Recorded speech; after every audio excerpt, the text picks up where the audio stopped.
हाँ, तो हम लोगों ने दोस्तों अभी तक कितना कर लिया था, मैं बता देता हूँ आपको। हम लोगों ने अभी फ़ॉन्ट्स सारे डाल लिए थे, फ़ॉन्ट्स को सीएसएस फाइल बना ली थी, एक हमने जीएस फाइल बना ली थी, फेव आइकन में एक इमेज डाल डाल के हमने एक फेव आइकन बना लिया था। इतना ज़रूरी काम होता है, पहले शुरुआत में करना ही पड़ता है, हर वेबसाइट के लिए, हर प्रोजेक्ट के लिए, अभी तो बता रहा हूँ। अब इसके बाद दोस्तों क्या करेंगे, पहले तो हम पीएचडी से इमेजेस निकालेंगे। सबसे पहले लोगो ही निकाल लेते हैं। तो जब भी पीएचडी से इमेजेस निकालेंगे, ये एक सबसे ज़रूरी बात, सभी फ्रंट एंड डेवलपर के लिए ज़रूरी बात है कि जो इमेज साइज़ हमारा है अभी हमारा इमेज साइज़ है 1440 का, तो इसको 1920 कर लेना। क्यों कर लेना? क्योंकि 1920 अगर हमारा इमेज ऑलरेडी बड़ी है और छोटे डेस्कटॉप पे देखेंगे तो सही दिखेगी, लेकिन अगर छोटी ही इमेज है और बड़े डेस्कटॉप पे देख रहे हैं तो वो ब्लर हो जाएगी। तो ये बड़े और छोटे दोनों डेस्कटॉप के लिए इमेजेस सही दिखे, इसके लिए मैंने क्या किया है कि सबसे पहले साइज को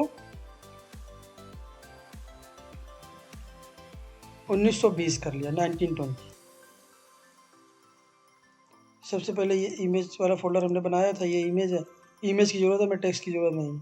उसके पहले हम लोगो निकालेंगे। सबसे पहले एक एक काम करते जाते हैं ना। ये लोगो डुप्लीकेट किया और न्यू पे गए, अल्ट आई आर किया और फिर इस हमारी इमेज वाला पार्ट केवल आ गया। अब अल्ट शिफ्ट से कंट्रोल एस करके पीएनजी में इमेज रहेगी, तो पीएनजी यहाँ से ज़रूर सेलेक्ट कर लेना। पीएनजी सेव कर लिया हमने, दिया इसका नाम दे दिया लोगो आ गया, सिंपल।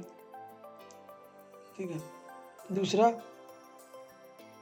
ये हमारी इमेज, अब ये बैनर आ गया। बैनर में से हमें केवल बैनर का बैकग्राउंड चाहिए, टेक्स्ट की ज़रूरत नहीं है। टेक्स्ट तो हमने बंद कर लिया। बैनर ये इमेज है, डुप्लीकेट गए, न्यू में गए,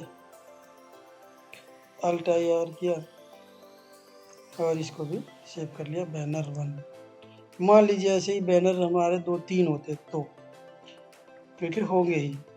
ये बैनर 1 कर लिया। अब इसको सेव कर लीजिए।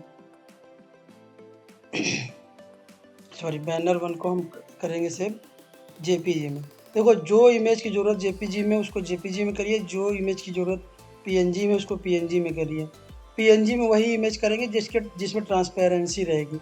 इसमें कोई ट्रांसपेरेंसी है नहीं, तो इसको जेपीजी में करेंगे। ठीक है, बैनर 1 जेपीजी में कर लिया। अब अपने फोल्डर में जाके पीएनजी वाली इमेज को डिलीट कर दें। ठीक है, अब इसको भी सेव कर लीजिए, ये ज़रूरी है। बैनर के नाम से मैंने ये वाली पीएचडी सेव कर ली जो अलग खुली थी, क्योंकि बैनर जो है हम चेंज करेंगे ना, एक ही बैनर थोड़ी हमेशा रहेगा। 3 बैनर हमने मान ली यूज़ कर रहे हैं। कंट्रोल एन कर लिया। डाउनलोड में देखता हूँ कोई इमेज है कि नहीं है।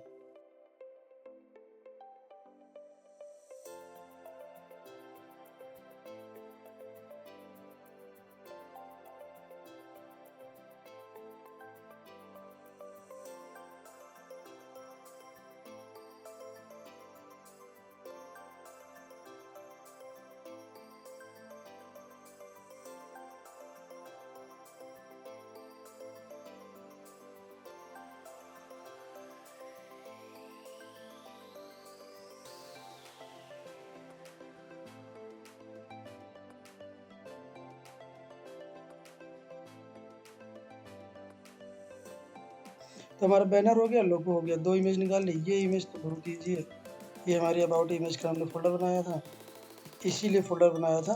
देखिए, अब इमेजेस को निकालना आसान हो गया।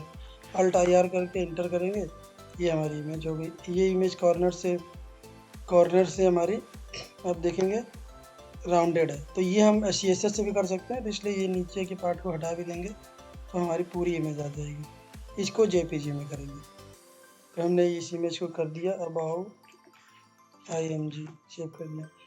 देखिए, नेमिंग कन्वेंशन बहुत अच्छा होना चाहिए ताकि समझ में आए कर क्या रहे। अब सर्विसेज है, तो सर्विसेज में भी हमने इमेज नाम के सब में फोल्डर बना रखे हैं। तो सेम वही प्रोसेस दोबारा से, और नीचे आप देखेंगे यहाँ कॉर्नर है, कॉर्नर हमको नहीं चाहिए, वो हम CSS से करेंगे। तो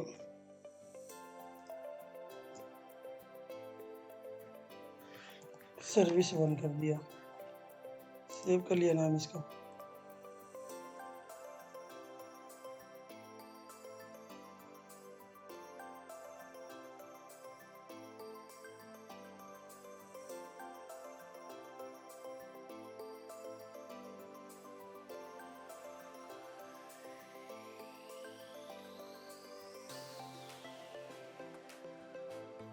अच्छा, ये नीचे बैकग्राउंड भी चाहिए होगा, सॉरी, इसका बैकग्राउंड भी चेक कर लीजिए।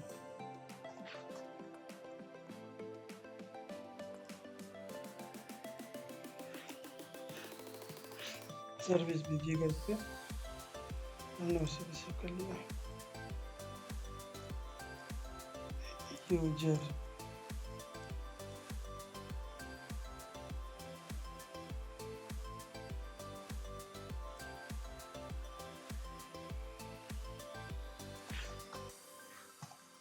अब ये ब्लू कलर का जो स्ट्रोक दिया है इसको हटा दीजिए, क्योंकि इसकी ज़रूरत नहीं पड़ेगी, और ये भी हटा दीजिए, इसकी भी ज़रूरत, ये सब हम लोग CSS से करेंगे। ऐसे ही इमेज चाहिए हमें। तो हमने क्या किया, यूजर 1, और इसको भी 3 कर लीजिए, क्योंकि कम से कम 3 लोग टेस्टिमोनियल तो देंगे ही।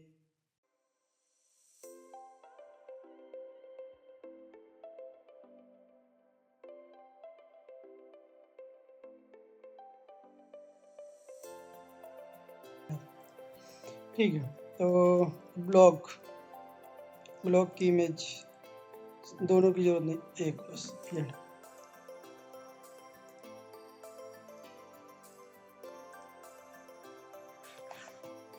हमें क्या कर, यहाँ पे देखिए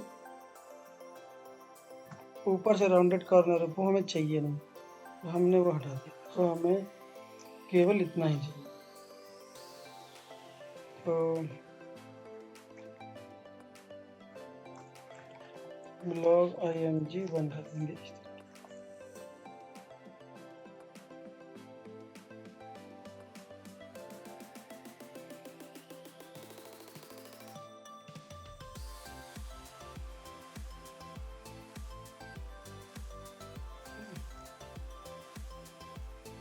लोग ऊपर वाला नीचे यूज नहीं हो पाएगा, क्योंकि वो नीचे वाला वाइट है, तो एक और लोगो और हमें सेव करना पड़ेगा।